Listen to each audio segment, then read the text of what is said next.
The research proposal will nutritional counseling through a smart device for children in Derry, New Hampshire, ages 6 to 11, have a lower BMI level than children with no counseling? A little background about childhood obesity. So, right now, it's actually a health crisis throughout the world. One of every 6 children are obese, and that actually makes it about 12 million children in the United States that are considered obese. Statistics actually show that 18.4% of children ages 6 through 11 years old are in the BMI level that is considered obese. The BMI level that is considered obese is going to be above the 95 percentile, so greater than that. Even being within the 85 to 95 percentile is considered overweight.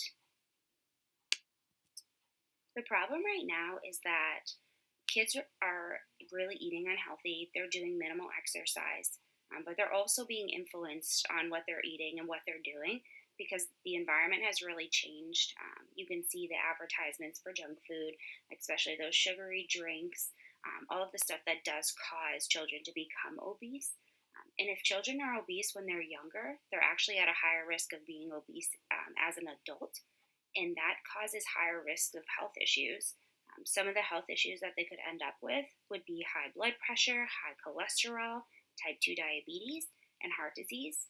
Right now, heart disease is actually the number one killer in the United States, and high blood pressure and high cholesterol are both causes of heart disease. This study is going to be super important to continue with because if the studies are continued through nutrition counseling, seeing what could be positive an effect to BMI levels, then it could end up lowering obesity rates, especially with younger children, so that they aren't at those higher risks when they're older. The purpose of this study is to understand how the use of smart devices affect children's BMI levels in either a positive or negative way. In the end, would a program through smartphones help influence elementary school children to eat healthier and cause a lower BMI level? After going through a lot of research, there are so many studies that have been done to help childhood obesity and lower the rates of BMI levels. It's actually shown that many studies done with lifestyle programs, they can reduce the BMI levels in overweight children. One study I found was done in 2014. It actually used a smartphone app and used nutrition counseling. So the students would actually get text messages or messages showing that what they suggest is a good time to eat, what kind of foods they should eat. And this study went on for 8 weeks, and it showed that the application could really be beneficial for self-monitoring different foods. And in the end, it did end up having children with lower BMI levels. Another study completed for nutrition counseling was again effective. Were counseled on nutrition, and this one actually involved physical activity too. So going over the design, of course, the question is, would a program through smartphones help influence elementary school children to eat healthier and cause a lower BMI level? The way the study is going to be set up, it is going to be a quantitative design.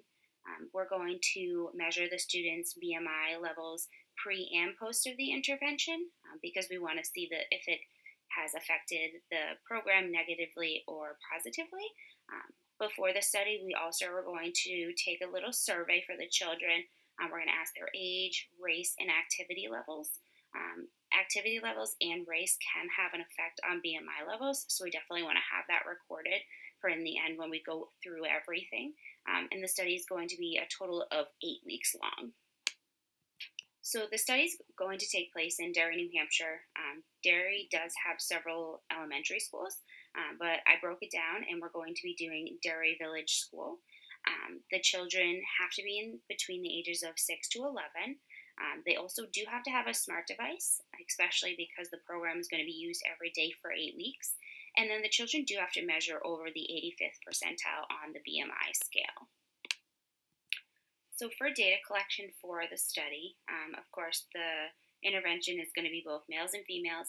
It is going to be a group of 54 children. This is going to be a big enough group to give us those results that we're looking for.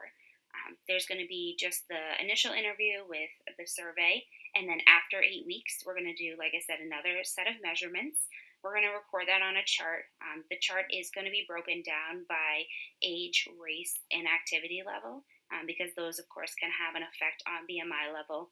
And then we are going to have an area for feedback from students, just so we can see, again, what's effective in the study. In the end, the study is going to be done for 8 weeks.